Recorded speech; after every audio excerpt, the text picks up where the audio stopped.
I get asked all the time which Bible translation is closest to the original, but that really depends on what you mean by closest. There are really two different issues going on here. First, it's which Greek manuscripts are you translating from? And you'll need to watch my other video for the breakdown of the two Greek manuscripts, the King James Version and the Textus Receptus, and the NIV and the Modern Critical Text. But let's focus right now on the second issue.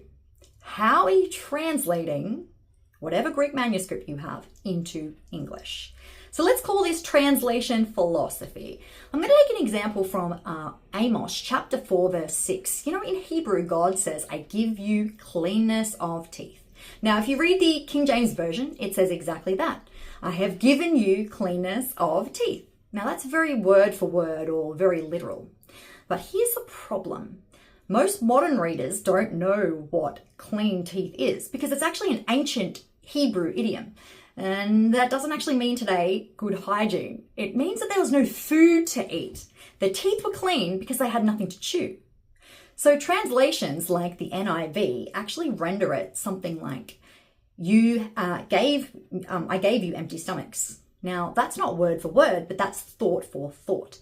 It's not translating each individual word as tightly, but it's translating the meaning. And this is where the tension is.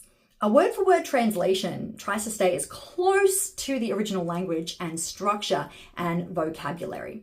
And this is what the ESV does and the King James Version does, and they sit a little bit more into that space.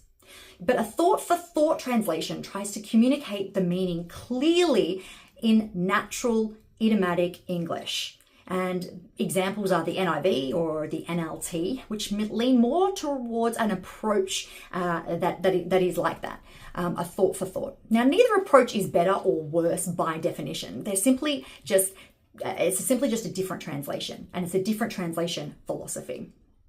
But here's another factor that we need to consider. You know that language changes.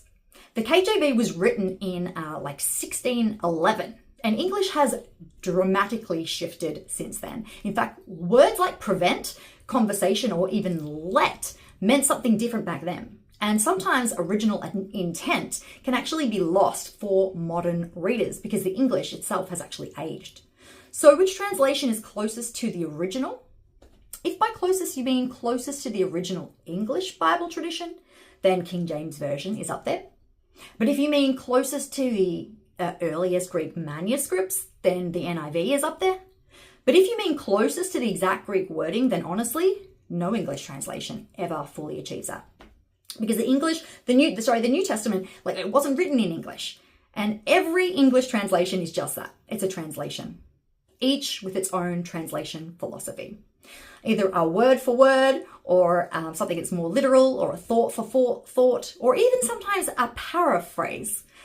If you really want to get closest to the original and access the original, you'll need to learn how to read Koine Greek and get yourself a copy of something like the UBS 6 or of the Greek New Testament, because that's what most of the scholars are right now working with. But my advice when people ask, what is the best version? Well, the best version for you is one that you can understand and one that you can read. If you would like to know more about this area, you'll need to watch my other videos.